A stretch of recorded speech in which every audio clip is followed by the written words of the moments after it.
All right, how are we doing, everybody? Back here with a new expert on the expert interrogation, hot seat. Here we've got Planet Mitch, Mr. Planet5D. How you doing, my friend? I didn't know I was on the hot seat. Yikes! I'm doing great. How are Well, you? you're doing great. Now, I guess since you're not too far away from me, you got a little bit of snow yourself, didn't you? Yes, we did, and thank goodness it's melting quickly. I know. It's going away. Hopefully it'll start getting nice here. So we want to welcome everybody on the call today. Want to go through a few quick things for everybody in guest mode or anybody who's new to the call. If you want to interact in the chat, you're going to be asked to log in when you try to do that. You can log in via either Facebook or Twitter or a Spreecast account. The second half of the show, we're going to let you guys ask Mr. Mitch here any questions that you may have. We try to keep them typically business related for Mr. Mitch here today being kind of the tech man. We've also got a really awesome giveaway that we just started. If you're on the expert interrogation page, you're going to see an image, and I'll link it up here too, to a giveaway for a GoPro. So what we've decided to do is give away a GoPro Hero 3, and we're going to do the contest through the month of, oh, there it is. He's got it right there. Rock and roll. I think that's the 2. That's the 2. We'll be giving away a 3, and we'll basically every single week on the call, we'll be talking about this. You'll be able to enter. You'll just go to that link. You'll like, you'll share, you'll email, and you'll be entered to win. And we'll announce it live on a call probably at the end of the month. And we'll probably have, if you're on the call live, we'll do a create hat we'll give away and a membership to our insider coaching program. But you got to be on the call to win. Otherwise, if we email you, you'll just get the camera. So I think that's all we've got for right now. Let's rock and roll with the man here. We don't want to waste his time. And so, my man, just tell me up front a little bit of your story for everybody. Just just start from whatever makes the most sense, and then we'll ramp up here to Planet 5D, and then we'll start getting into some tech questions so people can see what's the best gear for them to get nowadays. So. All right. Well, Michael, I was born in 1957. I went to elementary school my story starts really about when I got out of high school. I became sort of a hacker photographer. I loved taking photos. And, I used film. You remember what that is, film? To make a long story short, and Carl Olson's over there in the chat room, and he knows how I can talk, so maybe give me the signal every now and then. Anyway, I was taking photos for my own pleasure, and I eventually discovered a place called iStock Photo about the year 2005. And I really enjoyed the fact that I could sell some photos and not take money or food out of my kids' mouths. I could buy extra gear when I sold some photos through iStock. And so I had and now, mind you, I have a full-time job as a computer programmer at this point in time. So moving forwards, I'm making some money, I'm buying some extra gear, and I find, it's really addictive to have gear, as we all know. So I wanted to find a new way of talking about things, and blogs were sort of becoming popular at the time. I tried doing a software development blog and was bored to tears. So I read a story by a guy by the name of Arnold Kim, who runs the website MacRumors. And he wrote this story about he quit his day job because MacRumors was now making him so much money through advertising and everything else that he was able to quit his day job. And, oh, by the way, he said, I'm a practicing physician with my own practice. So I sold the practice off, and I was, wait a minute. He's making more money running a blog than being a doctor. That's what I want to do, okay? So I eventually found out about how to do blogging about photography and cameras and became an Amazon affiliate. And then roll forward to September 17th of 2008, the Canon 5D Mark II was announced. And I turned to myself and I said, well, this is Astro, by the way. Everything's named after astronomy or planets or something crazy because of Planet 5D, okay? So just go with it. It's Astro. Anyway, so I decided that the 5D Mark II seemed to be really exciting for a lot of people. So I said, I'm passionate about photography. I want to learn video. I want to do a blog. This might be my chance to do something really significant. And so I started doing it in my spare time. And rolling forwards for 2 years ago, I was laid off by Boeing, decided to make the blog a full-time job. It was doing fairly well. They were starting to do some advertising. And rolling forward to now, it is my full-time job, and this is what I do all day long, sit in front of the computer and talk to people and write stuff. Rock and roll. Well, what I think is interesting there that can be applied, since obviously you're not running a full-time video production company, and we get a lot of guys on here who are doing that, but what's interesting is how you still applied a level of focus. What would you say to the guys out there where, they've got that job, they've got their production company, they're going, I want to do this full time, is it that always that adage thing of, people, when the crap hits the wall, you got to make things happen? Or do you think that you should always like, oh, I need to have this making the amount of money that my, full-time job's making before I could quit? You have some insight into that, or did it help put it over the edge when you were able to work on it full-time? Everything's different for each individual. So it's really, it would be nice to say, yes, just go do this, X, Y, Z. And obviously it depends every particular individual. I particularly have, a wife and 2 kids, getting ready to go to college. And, my life was predestined that I was going to be a programmer and work for Boeing for the rest of my life. And I was going to retire at age 65 or whatever the magic number was. And so although I started the blog as a hobby and it was going really well, I still didn't have the guts to just quit my job and, go flying solo. I mean, I was making some good money with the blog, but in my mind, I was set to just keep doing it in my spare time, and if it made some money, I didn't really intend to jump into it full time. I wanted to, but I needed that kick in the tuchus to go, go out and do it on my own. If I hadn't been laid off, things would probably be very different. Now, there are people that are obviously secure enough in what they do to be able to just quit their job and roll with what their passion is. And I'd love to see more people do that, but it's really tough to do, obviously. You hate to give up that security blanket. Absolutely. Well, and I think the big takeaway that you said too, everybody's situation is different, which we always talk about. So many people go, well, I'm getting this amount of money for a job. Is that good? Well, it could be good depending on where you live or how many kids you have, all these types of things. But the other thing about it is, I think that the problem that most would make is thinking that they would save a bunch of money, not work on this side project at all, and then quit. That's the worst decision you can make, as opposed to at least have that thing rolling, and you're at least making money with it. It's turning into something, because then you're in a much better position to just really take it to the next level, as opposed to, I'm going to save a bunch of money, then quit, and I'll have 6 months to just work on this full time. That's something that probably doesn't work as well.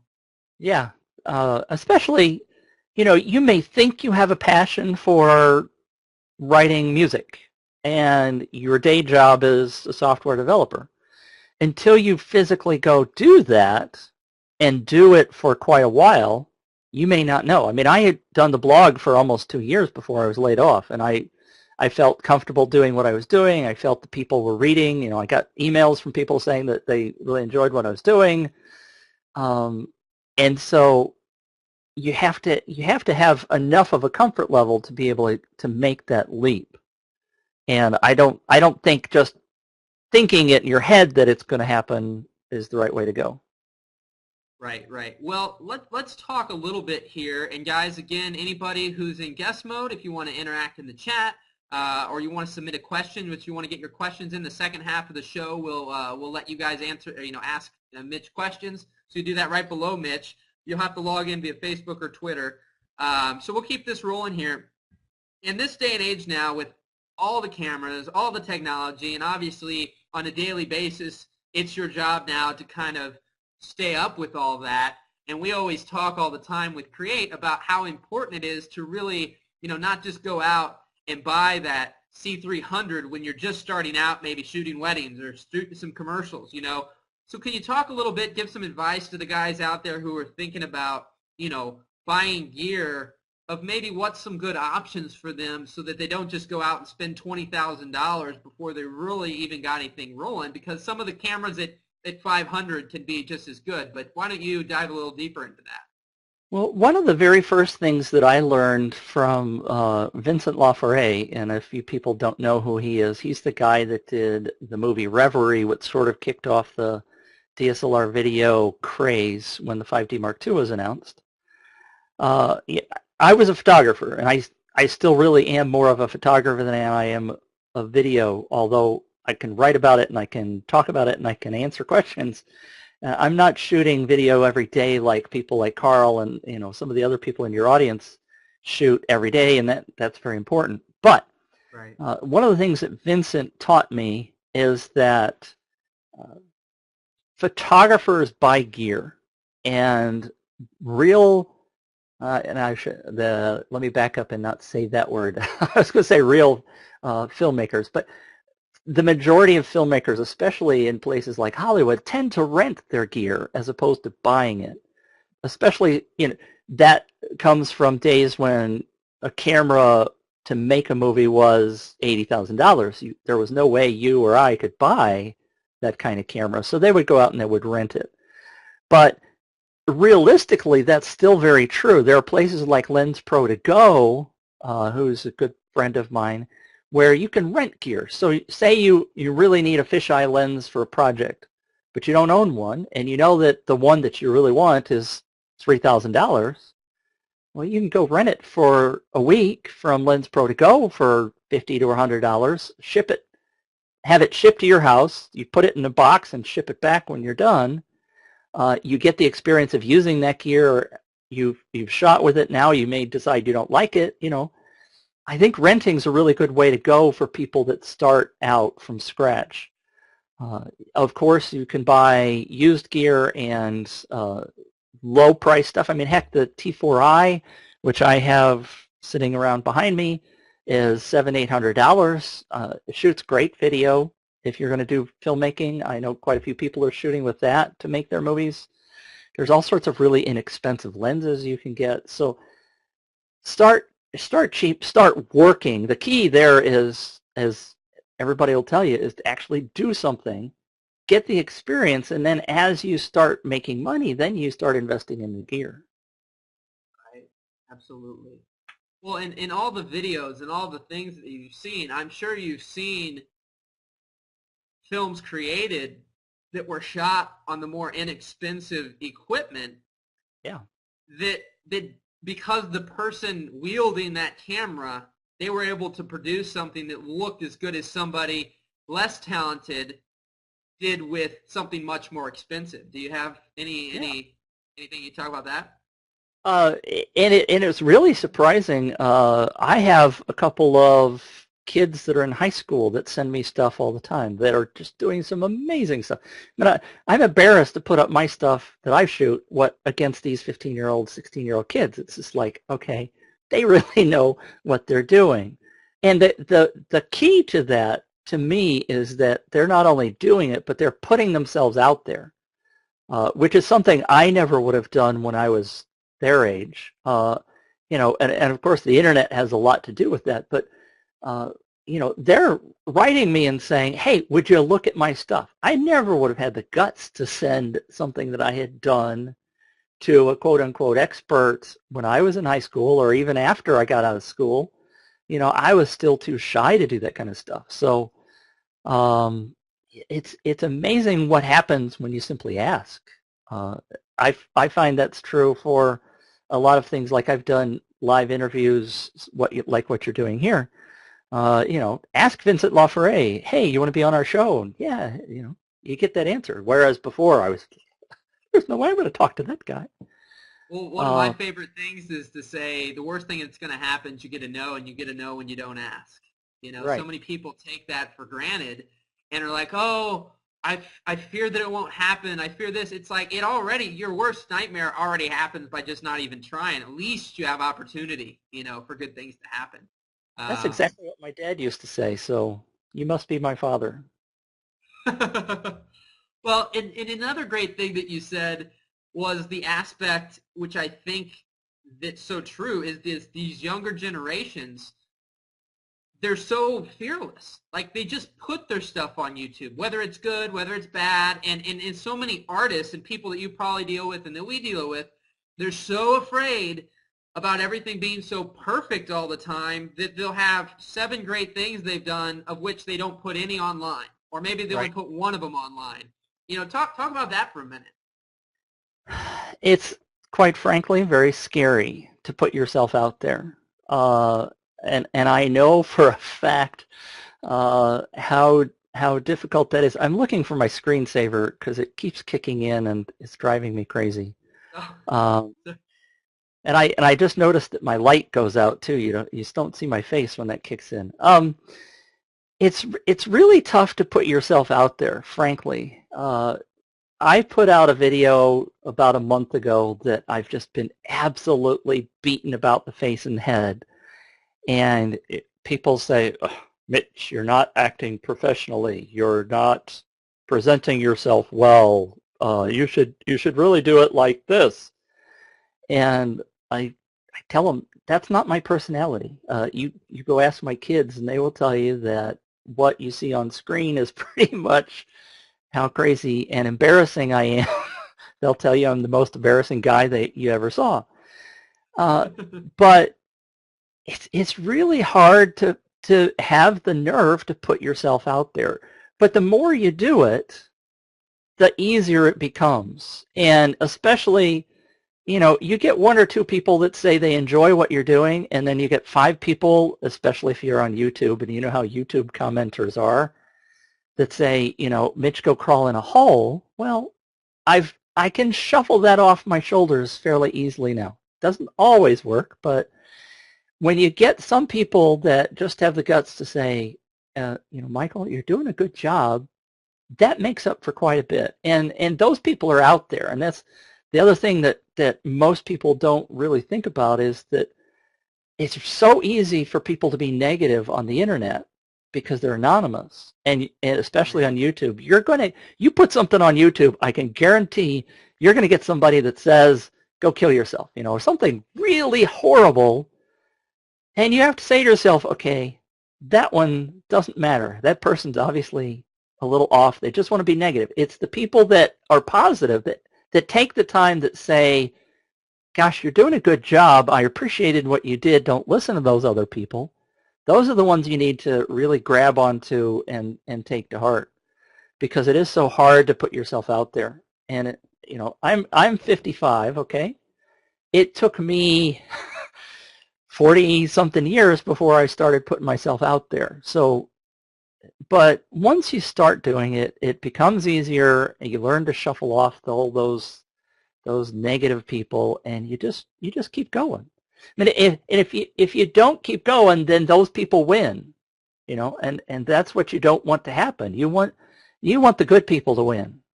And if your videos suck, that's okay. As long as you learned something while you were doing it, that's all that matters, right? Well, And that's and what I think I go ahead. think people learn more from making mistakes or from failures or from negative than you ever learn from everybody just saying, "Oh, you're doing great. Oh, you're doing Yeah, great," because then yeah, you never grow, you know. absolutely. I keep telling my kids, when they're very conscious about making mistakes. I say, well, I wish you could have seen yourself when you were a baby trying to stand up and walk. You know how many times you fell down? You Right? fell down constantly, but you didn't quit. You got back up. You kept trying because you saw me doing it. Hey, if Mitch can do it, I can do it. That's mistakes are a vital way to learn. Absolutely. Well, what would you say?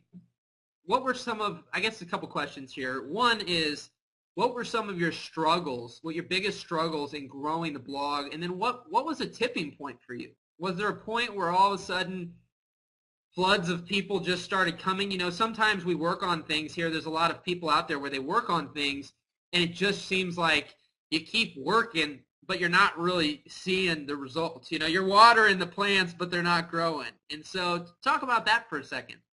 One of the hard things in growing anything these days is that you've got to learn to self-promote. And when I first started the blog, as much as people sort of hate doing it, I had to go out and tell people that I was out there.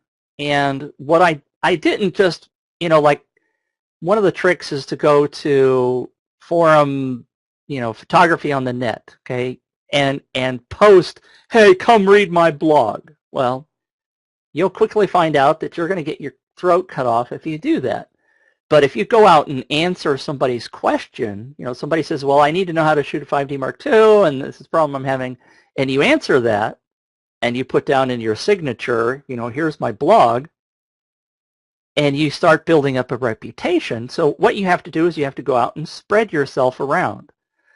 If, you know, there are some people who are able to post a video on YouTube and it goes viral. Okay, those people are incredibly lucky. It doesn't happen very often, but bless their hearts, it does happen. And they can run from there or go with that. I don't mean run with it. But once you start promoting yourself, then the good things start happening. And that was really hard for me. I mean, I figured out I had to do it, but I wasn't quite sure. So I've stumbled. I made some mistakes. I like photography on the net. I talk about that because I've been banned from there 3 times now because I was getting overly aggressive with what I was posting. And you eventually learn that, okay, you've got to do it subtly and try to win people over that way, as opposed to just going, hey, come to my website, that's great. Right. So, but promotion is hard. It's the adage from what was that movie? The one that where the guy built the baseball stadium out in the cornfield, and he said, if you build it, they will come. Field of Dreams, thank you. You know, that just doesn't happen out in reality. You gotta go make it happen. Absolutely. Well, again, you asked about what the. I'm sorry. Yeah, there was a tipping point question there. Yep. I don't know that there was necessarily a tipping point. I think I was, once I figured out that I needed to be doing Google Analytics and I saw my chart, I'll do it, I don't know, it's hard to do backwards. Once I saw the chart, you know, going up and more people were coming every day, what I started doing was setting a goal. I started using a tool called Woopra that would give me live stats. Now Google Analytics does that now.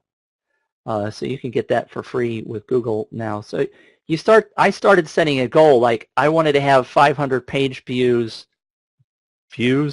by 5 o'clock in the afternoon. And so I would really work hard. I would tweet things and I would post them on Facebook and I would, you know, try to. The other thing in terms of self-promotion, by the way, was I would make friends with people like Engadget, you know, or Gizmodo. I'd try to get somebody's email address from one of those sites and say, hey, here's an article you might be interested on if you know. So I was physically promoting myself, and once I really learned a lot of those tricks, I think that was sort of the tipping point that really kept things going. I knew how to get people's attention, and if I hadn't done that, it might not have gone anywhere. Did you find, was there a balance like, you know, sometimes people say, oh my gosh, you know, like what's that fine amount, like on Twitter or different things, of how many times, the frequency of posting? You know, I know there's a lot of debate about that. Some people are afraid to post more than once a day, and some people post 50 times a day. You know, where is there a fine line there? You know, where is it? I do not know, and that's another question that's got a multiple answer to it. If you post twice and you've got a reader, Paul, and Paul says, well, twice is too much. But Harry's over there, and he wants to see everything you post. I got a couple of people that would slam me. I post several. For example, when I publish a blog, at 8 o'clock in the morning, the tweet goes out. I often come back at 2 or 3 in the afternoon and post the same thing again. And I had people say, "Oh, Mitch, you're duplicating posts." I said, "Well, now if you think about the fact that you're on Twitter, do you read everything that every person that you follow writes? No. I mean, we've all gotten to the point where we've got thousands of people we're following. So the odds of my tweet being seen by you in any particular hour are smaller than they used to be. It used to be that, everybody read everything that I wrote, okay? And I'm not trying to be egotistical, but, everybody's follower list was tiny, and you followed just a few people. But now, I'm starting to wonder. I laughed when you asked that question because right now I have a couple of automated tools that tweet for me. I have a section of the website that goes out and gathers news from several different trusted sources and then posts on the blog, and it automatically sends out tweets. And I'm starting to wonder if people are getting a little too tired of some of those, because if I tweet something, I used to be able to go in and watch the statistics live. Like I said, I watch everything live, and I could see the number of people instantly jump. 20 or 30 people would suddenly jump online. And now when I tweet something, I don't necessarily get the 20 or 30. It's maybe 10, 15. And so I'm starting to wonder if maybe I'm doing too much. But I also think the fact that there are so many people using Twitter now, I think everybody's just flooded with information, and that's getting hard to get through. So I'm trying to struggle with that answer. I think it's a growing process.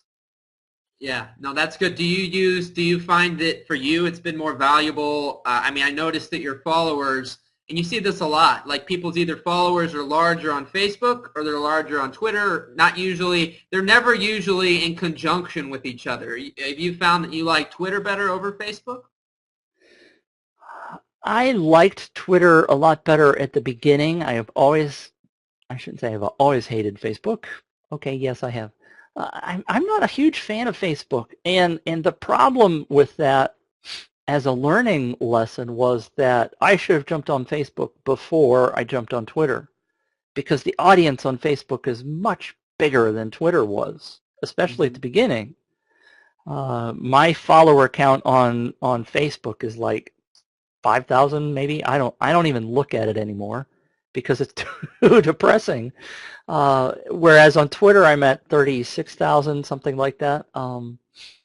So for what I was doing, Twitter felt better to me than Facebook did. But I know other people that have 100,000 of followers on Facebook, and you and I talked about the other issue with Facebook is even if you have 10,000 followers, not everybody sees everything you post.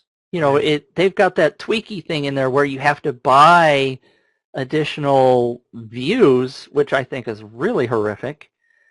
So I kind of quit worrying about Facebook when I heard that for sure.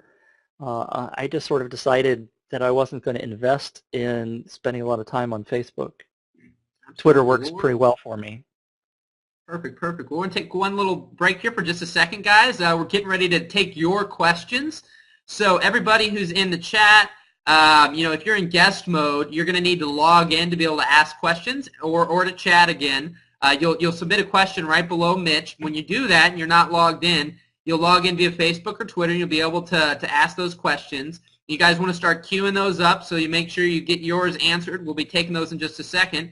And then also, guys, if you're on the expert interrogation page here, or even if you're not, I thought this would be a good time to try this out with the camera guy himself here. So we're going to be giving away a GoPro Hero 3, and there's the Hero 2 right there. We're going to be giving away one of those, at the end of the month on an expert interrogation call. But you don't have to be on the call. If we have your email, you can still win. We'll announce it there. But if you're on the call live, I said we're going to give a Create Insights hat away. We're going to give away the camera, and we're going to give away a 6-month membership to our Create Insider coaching program, where Chris Simmons and I get on a call just like this every Wednesday, and we help video professionals take their business to the next level and answer all their questions and everything. So all the month of April, you have the opportunity to go to that page and share and help promote this. We'd love for you guys to help spread the word. We want to really help as many people as possible. And we know everybody loves a fun camera, so the GoPro's really been rocking for everybody. Thought it'd be a good starter camera. And if this really grows, guys, I'd love to do this on a regular basis and also maybe ramp it up to a 6D or a 5D Mark III or stuff like that. So guys, get so funny. I love it. So guys, get your questions in, and I'm going to ask him a few more things. We don't have a lot queued up quite yet, but not a lot. Tell him what are we going to do? We got to get these people, asking questions. I actually have walked around with this on my head before. Because they give you a little, yeah. People look at you kind of strange. Actually, I was accosted by the security people in the casino in Las Vegas doing that. I was doing a time lapse through the lobby anyway, that's a whole nother story. Oh, they don't like you doing that. Well, what has been one of your, let's put it this way. What has been one of the most difficult people with your podcast to get on? Like, how many times did you have to email back and forth, and then 9 months later you finally got them on? Was there any scenarios like that you've had to, stay persistent to get that person on your call?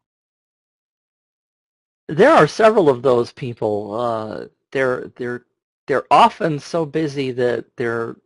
Vincent LaForêt is very nice to me. We've always gotten along really well. I actually was trying to get him on the show that Carl and Chris Fenwick and I do. Carl Olson, who's in the chat room, and Vince. I get a date scheduled with him, and then oh no, I'm going to Bali that week. We can't do it then, and then you possibly go through the cycle of trying to reschedule. Another one that I've had trouble getting on is a young man by the name of Devin Graham.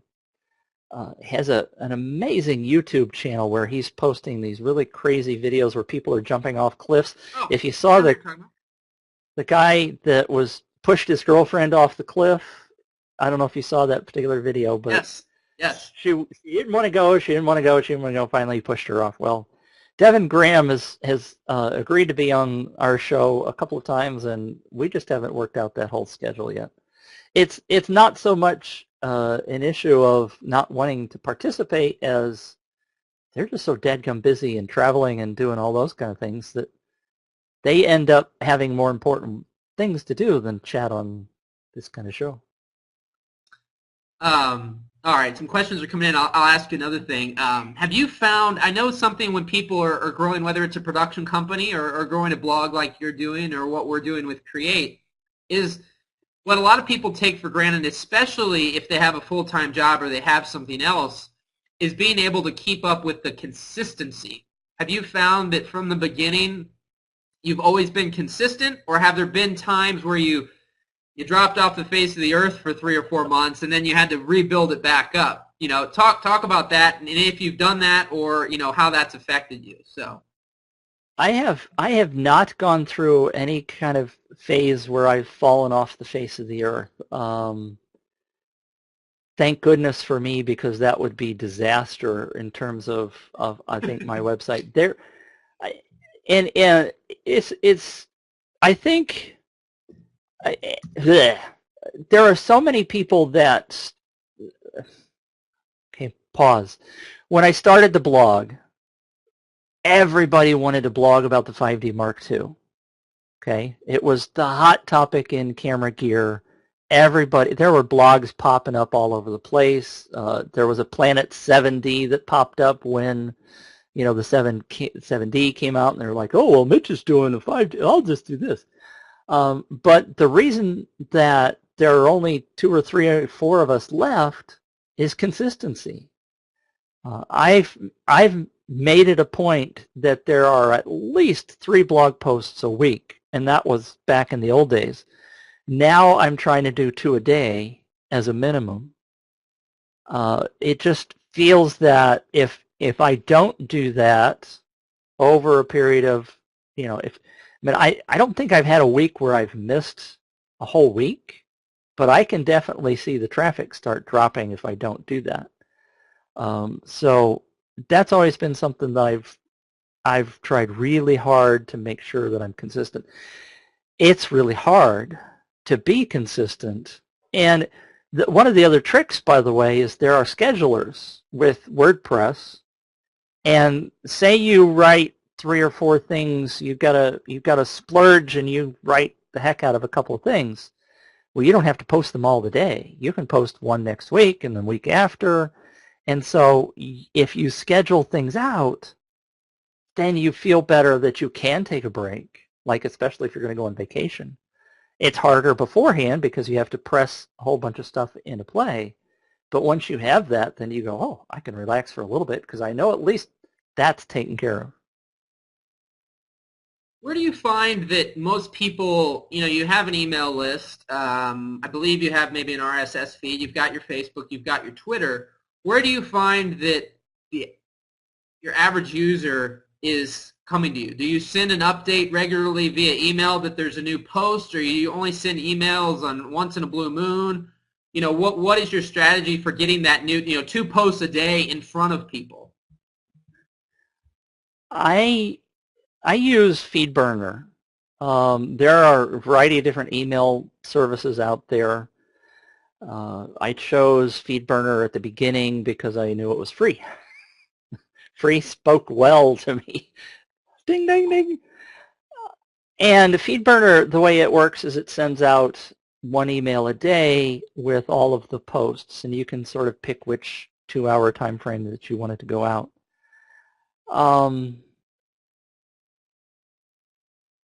The key that I tell everybody if you're going to start doing this kind of work is to, I shouldn't laugh, but Carl's learned this lesson too, is and a lot of people, marketing people will tell you this, that the money is in the list. Building up that email list is absolutely critical, and I didn't learn that lesson until midway through year 2, I think. I mean, at the beginning, I didn't have any email list. But everybody is so busy that, and I learned that it's difficult for people to remember to go to my blog every day, even though I'm posting every day. And if they go there every day, they'll find something new. But they get busy, and so they go off and they forget about Planet5D for a while. But if that email is hitting them every day, even if it's annoying them, going, dang, he sent me another email. At least my website is in the forefront of their head, and I feel more comfortable knowing that they're going to potentially come back. And I know that they read those things because I get click-throughs. You know, I can see those stats. So if anybody's going to start doing something, and even if it's just a website where you're posting your videos, or it's your production business where you're, you know, build up that email list. It's worth much more than just pure traffic because you can constantly go out to those people and remind them that you're there, as opposed to people who just came to your website and went, oh, that was cool, and then they left. You may never see those people again. Absolutely. I know people hate pop-ups. I hate pop-ups. I hate it when that thing says, subscribe now. I hate it. But it works, and those people that you get onto that list are worth gold. Mm-hmm. Well, did I answer the question? That's a great answer. And I think that's something that we struggle with because, you know, there are the people, like you said, that want to hear from you all the time. They love you. You can't send them enough stuff. And then there's the people that you always struggle, well, if I'm sending an email every day, like you said, are you annoying those people? And then should you change up the frequency?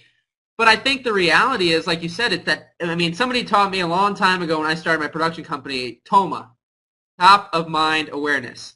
You know, you've got to stay top of mind with people or they forget about you. And luckily, Creative Live, which is awesome and rocking it right now, has been having a lot of awesome, actually, internet marketers who are the really classy ones.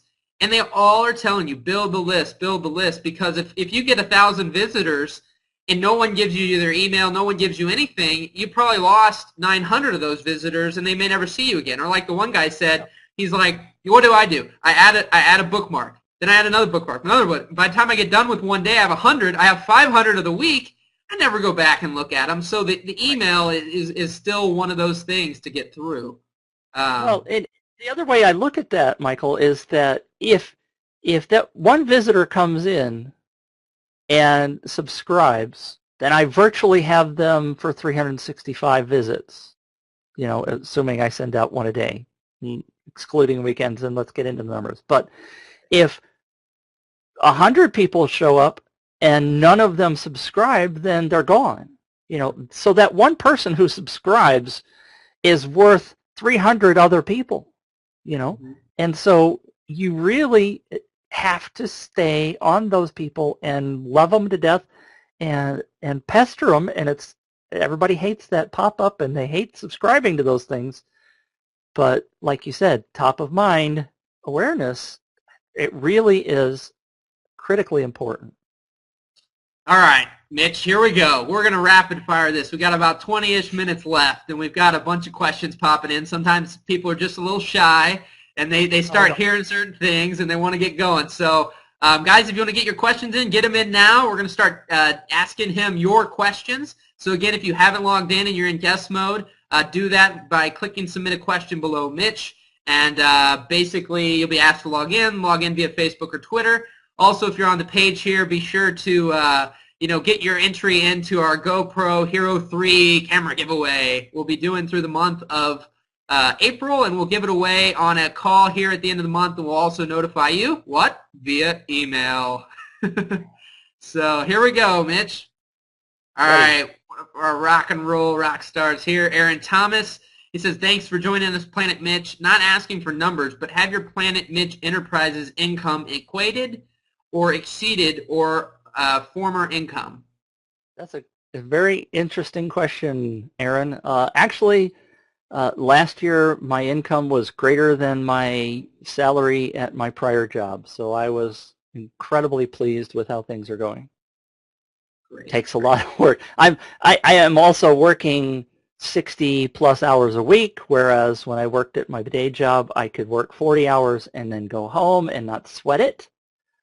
So there are ramifications there. You know, my family keeps saying, "Come on, Dad, let's go do something." You know, pulling you that direction. But things are going really well. Knocking on wood, it's going to keep going well. Great, rock and roll.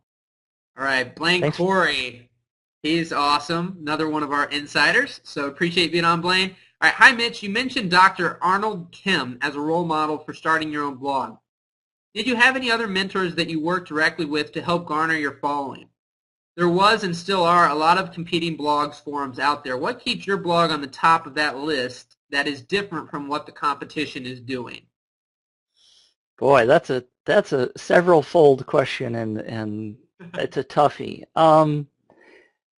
Honestly, I should have had more mentors when I started, and I actually just explored hiring a mentor not too long ago because I know there are a lot of things that I could be doing better, especially in areas of like, you know, hiring additional support people.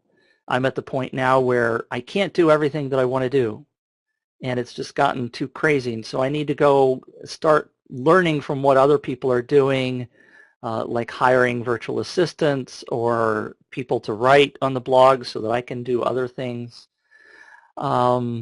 And so I really feel like I need some help there. I struggled a lot I'm also one of those people that likes to do everything myself. I don't like giving away tasks. It's really hard for me to give up something because I feel like I know how to do it and I can probably do it better.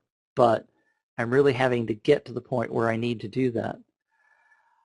In terms of keeping my blog up there, I've had some failures. I started a reviews section. I originally started a forum, and that didn't work so well. And I've ended up purchasing another forum from another website, which is doing really well. So I'm at the point where I need to be doing more, like especially with writers. I think that I have and I continue to have personally limited experience in terms of filmmaking, so I need to rely on other people that are, I publish articles about people who are doing it, but I've not had time to go out and make them myself. I did have experience doing one movie last year, which was great, but I don't have that regular ongoing experience to build from. So if I hire other people that can bring in expertise on different cameras, that's what I think is going to keep us growing to new levels. So I've tried things that worked. Some things worked. Some things didn't. Always trying to find the next new thing. Always I think that innovating. answers. Yeah. Perfect. Yeah, you have to be. Perfect. All right, Because Chris Rains. Whoop. Go ahead. Go ahead. You just know that in this day and age, things are changing so fast. If you stay doing the same old things, you're going to get rolled over. Go ahead. All right, Chris Rains, another insider. Hey, thanks, buddy, for being on the call, man. We appreciate it. There are countless DSLR video blogs out there. All right, I think I'm going to have to just take a thing here. I think, Chris, did we take care of that on the last one? Kind of a similar question there. How do you set yourself apart from the mix? So we kind of answered that. So we're going to go on to the next one here. We've got a lot here. Let me add one quick note there. Make your blog. If you're going to do something like this, make it personal. I mean, people think I'm quirky, and some people don't like me, and other people do. But that's my personality. And if you don't show your personality somehow, then people aren't going to think you're unique enough to stick with you. They're just going to go find somebody else who's doing something that's more entertaining. That's a great point. That's a great point. All right, we got a future expert here who's going to be on a call in a few weeks, Dave Walcha. Appreciate you being on, man. Thanks so much. Have you felt that Planet5D website has evolved since its inception? It hasn't really changed much. To some degree, that's an interesting question. I'm going to wrestle with that one for a second. When I started the blog, I was going out and gathering news because, like I said, I didn't know filmmaking at the time. I know a lot more than I did then. But my expertise really has sort of been going out and being able to find what other people are doing and sharing that knowledge. I mean, Planet5D actually started as a wiki because I wanted a place to post a whole bunch of answers that people were going to be asking questions about. And I think one big lesson that came out of that was that people want to get information, but they don't want to share it. You really have to pull it out of them. You know, with a wiki like Wikipedia, getting people to submit information is really hard. I had to beg and plead to get people to send me stuff in the beginning. Now I have to go, hey, wait a minute, I can't possibly cover all this. Right. But I think in terms of consistency, that's what I've always been good at, and I continue to try to focus on being a news gatherer. Now, some people say, well, Mitch isn't a filmmaker, so how can you report on it? Those people, you know, they want to do things differently on their websites, and that's fine for what they want to do. I've picked a particular niche of reporting on things and helping people find information. I mean, that's one of my professors in college always taught me, and it's one of the things that I took away was, I mean, he used to have open book tests, and I used to thought, when I first heard about that, I thought it was crazy. He said, but I want you to know where to find the information. And so I've always wanted to be somebody that was like that, sort of an encyclopedia, somebody that had the knowledge that I could share, and it may not be something that I wrote, but I at least knew where to go find all that stuff and put it together sort of in one place. Perfect, perfect. I hope that helps. Perfect. You're doing awesome, man. Appreciate it. Got some fans on here, it looks like, definitely. Carl Olson, the man, the myth, the legend. What's your advice for enjoying NAB? NAB is coming up. If you don't happen to know, it's this massive convention. There are so much going on at NAB, but I primarily focus on the exhibition hall where all of the vendors are. Enjoying that is very difficult because the place is so big. It's just massive, and you get exhausted by the end of the day. The key to it, though, I think, is to just meet people. NAB has become, for me, sort of a social get-together where I can see people that I haven't seen for most of the year. The advice is, Carl, take your time. Don't think you have to do everything all in one day because it's a 4-day show. Just take your time, enjoy yourself, take frequent breaks, make sure you get plenty of food and water, and have fun. Well, and I'm going to add one thing for everybody on that just really quick. I mean, my greatest relationships and connections that I've made have come not necessarily from NAB, but from live interactions, live events, because in this virtual space and then everybody being so spread out but connected, you really can grow and have things go a lot quicker in the process of building a relationship when you can hang out with somebody in person for even a half hour, 45 minutes is so much more than going back and forth on email. So yeah, absolutely. All right, Ross. Hey, buddy. Thanks for being on the call. How do you manage the social daily obligations of something like planet5D, radio interviews, etc., with your filmmaking goals and pursuits? Ross, I fail at filmmaking goals and pursuits miserably. I mean, come on, you can answer things. It's okay, tongue. It doesn't have to go too fast. I've tried to expand. We were talking earlier about being on camera and putting yourself out there. I have tried to gain more experience in filmmaking. I don't have any projects going on right now that I have to work on. So what I started trying to do was a daily video. There's a guy by the name of Jem Schofield who runs the C47.com. And he, for the longest time, was doing a daily video to tell you just a little about what he was learning and new things, new gear, new tricks, and that kind of stuff. And I thought, well, I'm going to do that.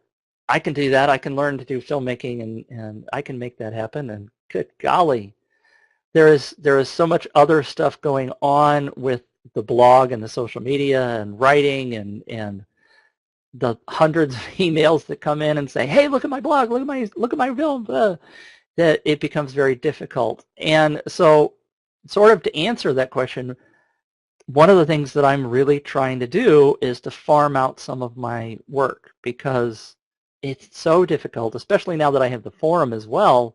I can't do all this stuff at the same time. I've got to find a way to offload some of that work. I haven't figured out exactly how to do it yet, but that's where I'm going. Well, she'll raise her hand here in the chat in just a second. We have the most amazing virtual assistant, Keith, with us. She's on the call, and one of the things I'll point out right now that she does for us that's awesome. So on these calls and all the insider coaching calls we do, she basically, like when this call's over within a day or two, you'll go below it and there'll be a transcript. And every single question that we ask, there'll be a timestamp so people can go right back to that question in this call. And like on our coaching calls, if people can't make a call on Wednesday, they can email her. Then she'll queue the question up. We answer it. She'll email them the exact timestamp of where we answered the question. So just cool things like that for us to go through and catalog every question. She has a documented thing of every link that's ever been discussed on these calls. That just a lot of fun things. And it really helps out because it leaves you, or it leaves us, in a position to do on that high-level stuff that maybe the networking with certain people and, like you're saying, finding those different people for the interviews. So yeah, I can attest, and maybe we can talk more about that too. We've talked about some stuff. So I need Keith. Keith, you, you're mine now. no, we Uh-oh. will never give her up. All right, but we'll help you find a key. All Okay. right, Digital Fridge. For those of us working full-time running a video production biz, do you have any suggestions to help move away from a project-based income?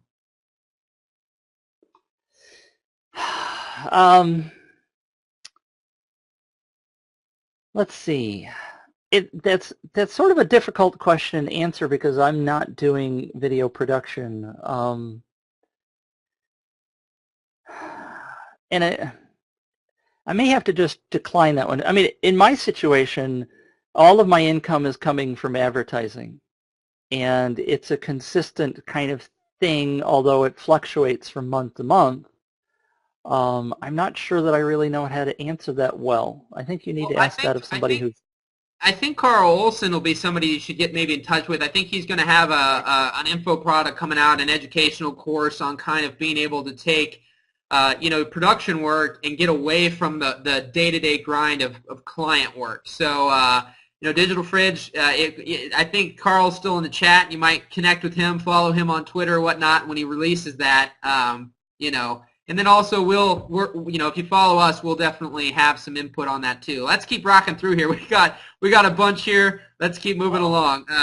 So Blaine Corey again, what kind of time commitment, hours a week did the blog take to get started, and how much time are you spending now? I think you kind of answered some of this. Other than automation tools, do you have anyone else helping you run the site or creating original content? Initially, when I first started, I was doing a 40-hour-a-week job, and I was probably working 10 to 15 hours. And don't tell my boss, but I actually did some on work time. Oh, wait, they laid me off, so I don't care. And right now, my daughter actually does some of my forum moderation, and my wife is doing some of that as well. So I'm getting some assistance there, especially because I've taken on these new forums. But like I said before, I definitely need to go get somebody helping with writing and some of the day-to-day tasks that need to be taken care of. Perfect. Right now, right. By the way, I'm spending 60 to 70 hours a week on the blog. Wow. All right. Yes, my site is WordPress. I'm jumping ahead. We're in a hurry. Oh, yeah, you're all good. I just want to make sure, are you good for another 10 or 15 minutes or so? Or Sure. Okay. Carmen Farrellis, a great friend of mine, and I'll possibly see him later when I have to run to the bank. He's local. He's wondering, is your site a WordPress, and do you like WordPress? Yes, it is WordPress, and I highly recommend WordPress. It's a little tough to learn off the bat, but once you get going, if you're going to start a blog, there's a lot of easy tools. Squarespace is one of them. WordPress.com, you can create a blog there. But once you really start going, you really need some of the plugins that you can't do in the WordPress.com website. You have to do them on a standalone website that you're managing yourself. And another plug here, if you happen to need a good hosting provider, go to hostduplex.com. Will you put that link in the chat, actually, if you want? Let's see. Okay. Perfect. There you go. Thank you. There. All right. Ross, again, who is your little puppy friend on the mic, and what's their story? That is, I've nicknamed him Astro. He's hung around with me. I don't even remember anymore where I got him. He used to be on my desk at the office in Boeing, and I try to do things that have a little uniqueness. And like I said, if you missed beginning, Ross, everything is a planet. We call this the planetarium, where my office is, and this is Astro, as in the dog, woof woof, from Lost in Space or whatever that was. Not Lost in Space. Well, anyway, All right. I thanks love for it. asking. Astro appreciates being acknowledged. That's awesome. I love it. This guy's so great. All right, The guys, we're going to take one subtle break here for just a second. Guys, we're probably going to stay on here for about another 10 to 15 minutes. We're going to make sure we try to get to your questions. There's about 10 left here. Again, anybody in guest mode, if you guys want to chat, probably won't take too many more questions now. We want to just get to these final ones. And then also I'm going to put in the chat again for anybody new who hasn't heard or seen it. We're giving a GoPro Hero 3 away. I just put the link in the chat. You can link that, get your entry, and again, we'll announce it live on a call here in the future, and we'll also announce it via email and rock and roll. So we're going to keep moving here. We got Dave Wowchuck again. Dave, what is the sustainable revenue stream from the Planet5D website? Thank you. Advertising, which is what everybody hates. I know. It's really funny because when I was laid off, my kids and I were sitting watching TV, and they're like, "God, I hate these commercials. Can we skip the commercials?" And we got the DVR now. We can skip the commercials. But I'm like, "Hey, those advertisers pay somebody's family to eat. Let's appreciate those people." So virtually all of my income comes from either advertising, which is the vast majority, probably 90%, or I do have some affiliate income. If you see a link for the Canon 5D and you click on it and it takes you to B&H Photo, then I'll get a 2 or 3% commission if you buy something through that link. So that tends to add up, but it's not very much. Gotcha. He's also wondering, how do subscribers equal sustainable income? Is there a correlation between the amount of subscribers? Do you change the advertising rates? I mean, what does that process look like? That's one of the hard parts about it, trying to figure out what the right rates are. And I didn't mention this in my story, but one of the very first things that I did when I was laid off was that I hired an advertising manager. And I was advertising when it was a part-time hobby, and the first ad I charged was $25 a month, and it was like laughable at this point now that I know more about advertising. But I knew that I didn't know anything about advertising when I was laid off, and I knew that my blog was getting enough traffic that advertisers were interested in me, because I had people coming to me and saying, "Hey, we'd like to advertise on your site." So hiring Jeff, my ad guy, was one of the best things that I ever did, even though I hate writing him that commission check every month. He probably almost tripled my income in the first couple of months over what I probably would have been able to do by myself. We set the right rates based on the amount of traffic that I was getting, and it worked out very well on my behalf. Do you, side note question for me, do you have a link, like is there a specific ad platform that you're using to take care of the ads? All of the ads on the blog are self-hosted. The advertisers send me a link, and we have commitments with them for 1 month, 2 months, 6 months, or a year, whatever. So it's managed purely by me putting all that junk up there. The forums that I just purchased and brought over to Planet5D, we decided that we were going to set that up separately. That's a long story behind that whole thing, but we're using Google's DoubleClick Planner, Ad Planner, or whatever they call that, and so we're using that to host and manage all of the advertising, and that specifically goes on the number of clicks. People can buy 100,000 clicks or 200,000 clicks, or I'm sorry, not clicks, but impressions. So we're using that Google thing. I forgot what it's called. DoubleClick for publishers or something. Perfect. All right, Ross, could you tell us a little bit, summary about what it's like being part of 5D, social activity, amount of email, impact on your personal filmmaking activities, etc.? It's terrific. I mean, it really is.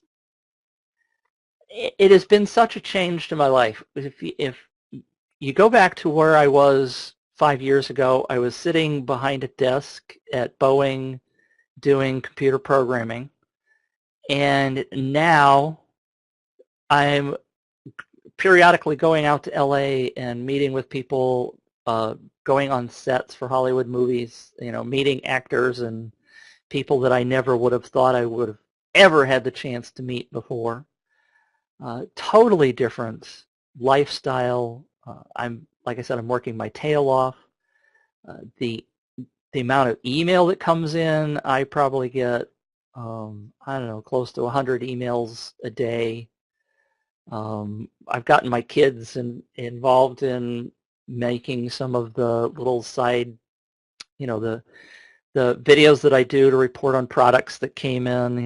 They're helping me produce those, so they're learning some of this stuff as we go. So it's been a really big change to the way my whole family works.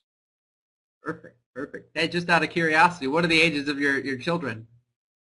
I have a 17-year-old and a 14-year-old. So the 17-year-old is going off to college in Uh-oh. just a few months. It's scary as heck. I'm not sure Uh-oh. I'm going to handle her being gone. Let's see here. So is she going away? She has chosen Southern Illinois University at Edwardsville, not far from where you are. Oh, yeah, perfect. Perfect. That's not too far So away from home then. She'll still be yeah, around. it's 40 minutes back in one direction, so she'll still be around. Yeah, Yep. All it's right. it's far enough away that she doesn't feel like that she's going to be pestered by her parents, but not too far. Right. Right, absolutely. Just that good mix right there. Well, we got Mike Cornett. Hey, buddy, thanks for being on the call today. Plain devil's advocate, why should I invest in DSLR cameras and tech? I'm doing just fine with my traditional technology. I don't see the big deal. What do you think That here? that's a great question. DSLRs changed what people were doing because of two things. Number one was that the DSLR sensors traditionally are much bigger than video cameras sensors.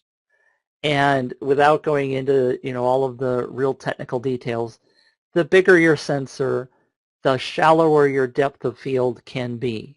And a lot of people make the assumption, and you could debate this for hours and hours, that a shallower depth of field is more cinematic. Right now, for example, your video camera and my webcam, everything behind me is in focus. Yep. And so, like the GoPro, everything is in focus. You don't have to do any focusing.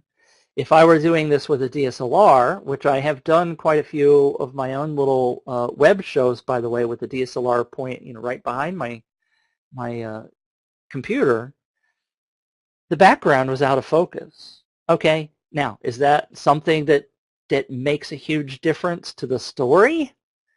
You can argue that all sorts of different directions. The most important thing is telling the story. It's not what gear you're shooting it on. The low-priced DSLRs are helping people do something that they could not do before unless they had the $60,000, $80,000 cameras. The bigger movie digital cameras have more of that shallow depth of field and better features. Now, if you go look at the Blackmagic Cinema camera, for example, it's got a much smaller sensor and people have to use wider angle lenses. You can still do many of these things with traditional video cameras, but the sensor itself is what made this such a big deal. Now, we're starting to get to the point where some of the video cameras that are coming on the market have bigger sensors, and that's mainly the reason why. People are still, I've also heard that, oh, the DSLR thing is over. Well, if you go watch some of the TV shows and find out that they're using DSLRs for not only B camera stuff, but some of the A camera stuff, because the cameras are so small, they fit in spaces where they didn't fit before, and there's the whole story about house. that was shot one entire episode on the 5D Mark II. Well, they're using these things constantly now. They're just become an everyday workhorse. Now, does that mean the revolution's over? Okay, so it's more of a commodity, but people still are using DSLRs probably more than they were 2 years ago. So the revolution maybe has peaked in terms of excitement, but they're still growing in terms of usage. Absolutely. Great answer. All right. Digital Fridge again. How's it going? For those of us that are actually, let's see. I got this already. Yeah, we did that. John Wallage. As you work from home, how do you get to balance between work and home life? I'm laughing at this question because there is no balance. I love working from home because of the ability to do things. I go visit my kids at school when they were younger. When I was working at Boeing, the last 3 or 4 years, I was able to work from home. So I'd go up and have lunch with them, or I'd do what we used to call lunch duty, and help supervise in the lunchrooms. It's so wonderful to be able to pick up and go, especially in my particular situation where I'm blogging. The vast majority of what I do is blogging. So, if I write 2 or 3 blog posts and I can work 2 hours a day and then go do nothing, right? That's what some people think. But but I do have the chance of, once I've published something for the day, I can go talk to the kids. I can, when they come home at 3 o'clock from school, we can sit and talk and, how was your day, that kind of stuff. There are many men who don't have that opportunity to do that kind of stuff, and I'm incredibly blessed to be able to just spend time with my kids. We'll pick up and go to a movie in the afternoon if we want to. That doesn't mean I'm not working in the evenings, because I've got all these emails to process and everything else that's going on. So just because you're working from home doesn't mean that you don't have responsibilities, but you do have to try to find a balance. I think I've failed at that many times. Kids will come in and say, "Dad, just get away from that computer for a while. Let's go do something. Let's go play in the snow or whatever." So it's tough to get away once you start doing it. Yep. But you know what? When you love what you do, and I think that's coming through in what you're saying, and I think that's, if you're constantly looking at a watch going, up, it's 5 o'clock, I've got to stop entirely, you probably don't really love what you do. Because for me, I do try to stop myself at times, but at the same time, I always joke with people, and you might relate to this, is, some people go, you're always talking about work, and then, they get all up on you. But for me, it's not work. And the thing is, if somebody loves sports and talks about sports all the time, I don't go, you talk about sports all the time. It's a hobby for them. It's something that they like. And so for me, and it sounds like for you, when you love what you do, the biggest thing is to stop at some point in time. Don't just never neglect all your friends and family and everybody, but you still just, you think about it all the time. So it's absolutely true. And well, people ask me, should I start a blog? I say, if you have a passion for it, then yes. But if you don't have that passion, if you really, like I started, like I said earlier, I started a software blog because that was the trend, and I thought, I was writing software, well, I'll just start a blog about software. I really didn't care about it, at that point. I really care about what I'm doing here. If you have a passion for it, you're going to succeed. The money issue is important. There's a video that's been around, and I don't know if you've seen it, and I don't have a link to it right now, but some professor asked his college kids, yes. if you had absolutely no money constrictions, what would be your passion? What would you do? And, they go through and try to figure out what it is. And then at the end, he says, all right, that's what you should do in life. Forget the money issue, because the money will come if you're doing what you really are passionate about. I was very passionate about software when I got out of college. I loved writing code. I just loved it to death, and got a really nice job, worked really well. I eventually got tired of it, but now I'm doing this. I'm really passionate about it. If you've got a passion for something, go do it. All right, everybody. We just got a few questions left, Mitch, and we're quick on this. I've got that link to that video you're talking about here. I'm going to put that in the chat for everybody.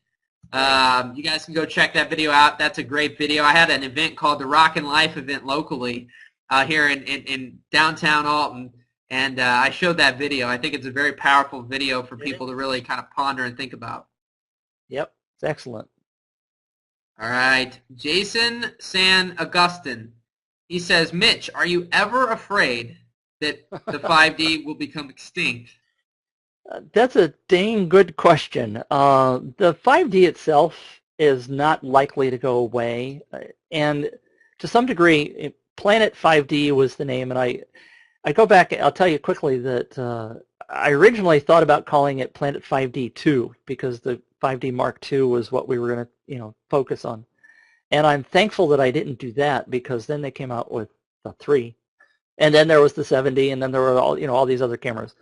Right now, my real gut feeling is that people have associated the brand with planet5D with DSLR filmmaking. And even though there's a 5D in the name, I don't think it's going to kill me that there are so many other cameras that we talk about.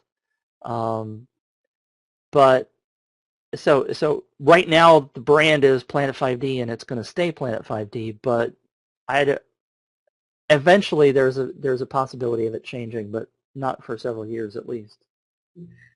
Our good buddy Dan Rollins says eventually movies will be shot in 5D and not 3D, and then you can run with that. That's great. That's perfect. All right. Thanks.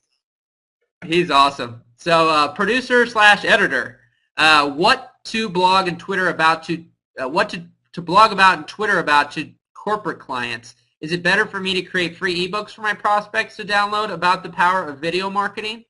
So I guess he owns a video production company and wants to know what's the best content to produce for his corporate clients to want to capture their leads and give them value.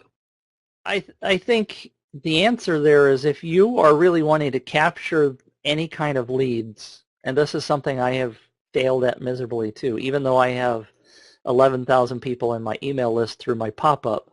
One of my competitors has over 100,000 email leads, and he gives away a free ebook.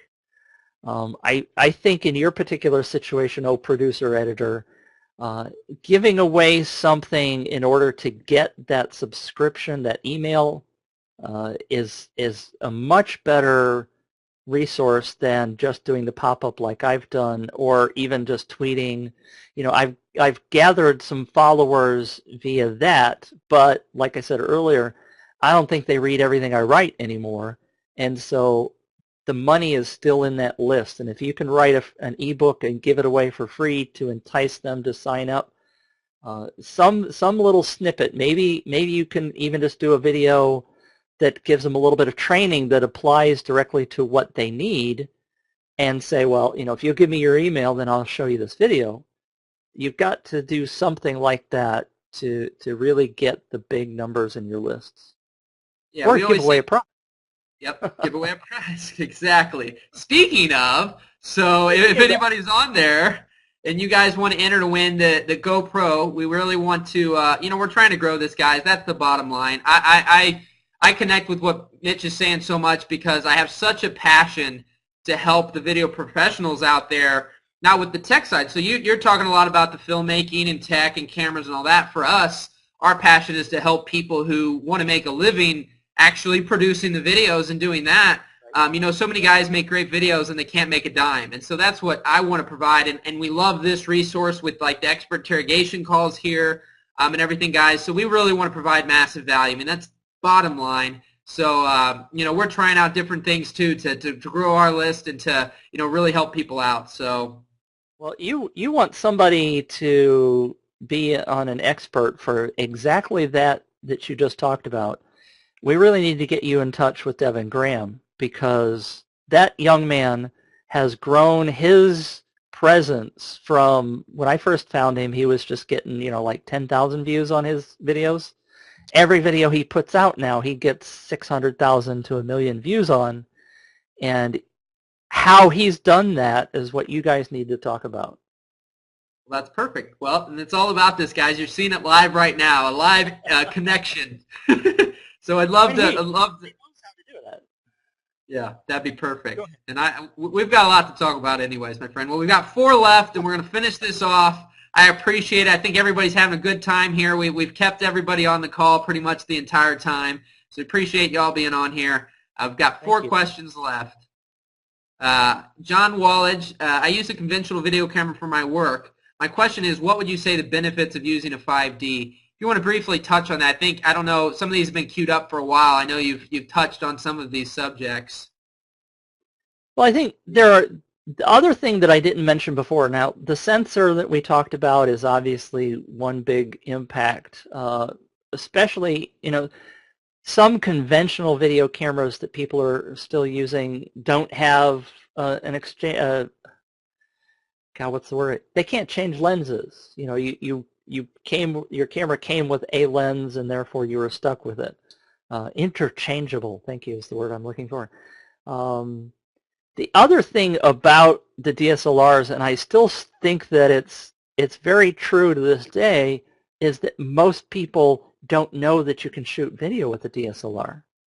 And so when you're pointing a DSLR at them, they think they're doing, stills.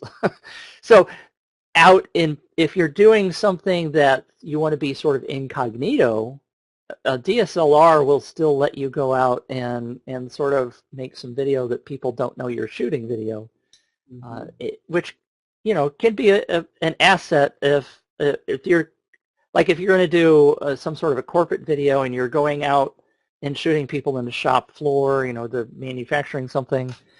They're either going to freeze and go, take my picture, or they're just going to keep doing what they're doing because they think you're shooting stills. So I think that's still something you can is an asset for using a DSLR. Awesome. Nick? Awesome. All right, Brent Thacker. I gotta give him a shout out live. He the beautiful thing about the community we're building is we're able to provide work to people all over the United States by building the Create Insider community that we've got. And so Brent is out in I believe North or South Carolina. I think it's South. I'm gonna mess that up, but regardless, we had somebody call us, one of our previous clients, about doing some work, and we were able to give the shoot and the edit over to Brent to help us out and stuff like that. So South Carolina. So yeah, he's a rock star, really doing a great job with things. So appreciate him being on. Brent says, if you could go back in time and do one thing over differently in regards to moving in this direction, what would it be? Well, there are 2 things that come to mind. The biggest one would be to build my list very first and give something away. That lesson that is being burned into me repeatedly. I can't emphasize that enough now that I've learned it. I have an ebook in process right now that I really need to focus and get it done. But you have to find a way to keep people interested, and the best way that I know of to do that is to be in their inbox every day, somehow. Perfect. All right, Jonathan Fritzler. Hey, buddy. Thanks for being on the call, man. Do you partner with vendors as part of your blogs to generate income? Interesting question. Thank you, Jonathan. I surprisingly did not realize until about a year and a half ago that some vendors are willing to pay to have their stuff posted on your blog. I feel people will debate this one with me too. I do have advertisers, and I do tend. It's not something you can avoid. If an advertiser, well, let's back up. I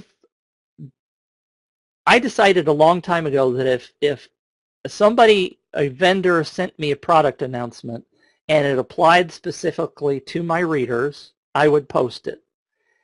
And I found out later that a lot of people, or some people, thought I was getting paid for those things.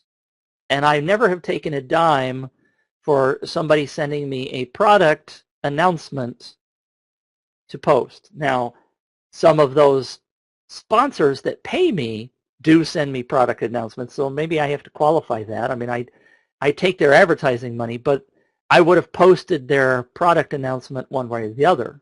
I try to post all of those things. Number one, it's not just because I'm trying to shill for those sponsors, but readers want to know about new gear. And if they don't read about it on my blog, where else are they going to find it? You know? So some people say that I'm a shill, but I never knew that some sponsors would pay you to post their articles. And I was shocked. I'm like, no, I'm not going to take money for it. I'll just post it. Oh, really? I didn't know people would do that. So I found it funny that somebody would actually pay me to try to post something. Perfect. And I think we're on to the last question here.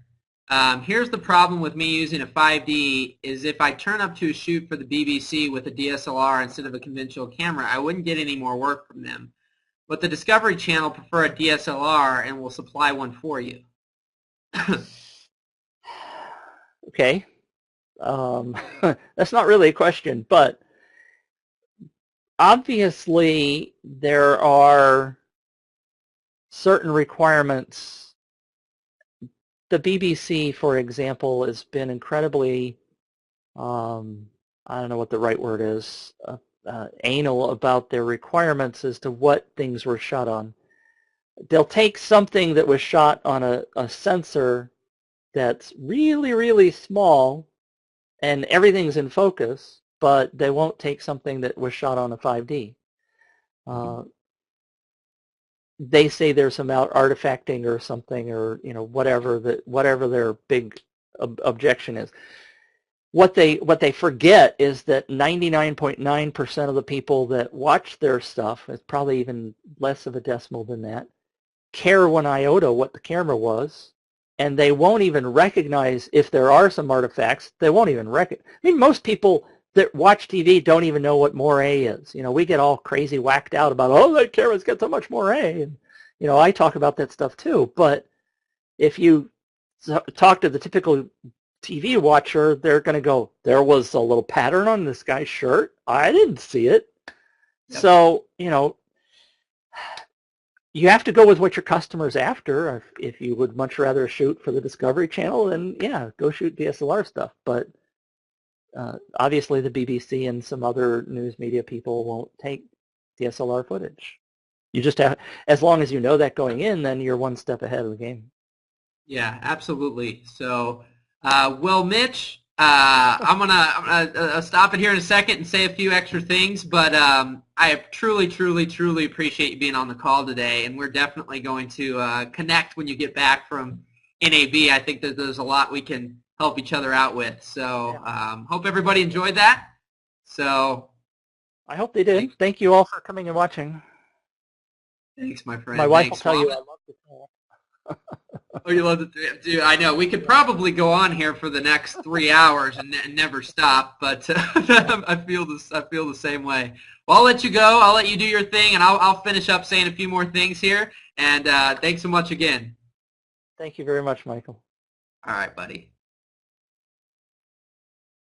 All right, everybody. So that was awesome. We appreciate you guys being on here. For anybody that's new and hasn't been on Expert Interrogation call before, we try to do them typically at minimum once every single week. They're on Tuesdays and Thursdays, but we're trying to do 2 a week. Every Tuesday and Thursday, we get on a different expert. And if you're on expertinterrogations.com here, just be sure to go, right at the top and do suggest an expert. We'd love to hear from you guys if there's people that you'd like to see on here, because what we love about this is that, it's interactive.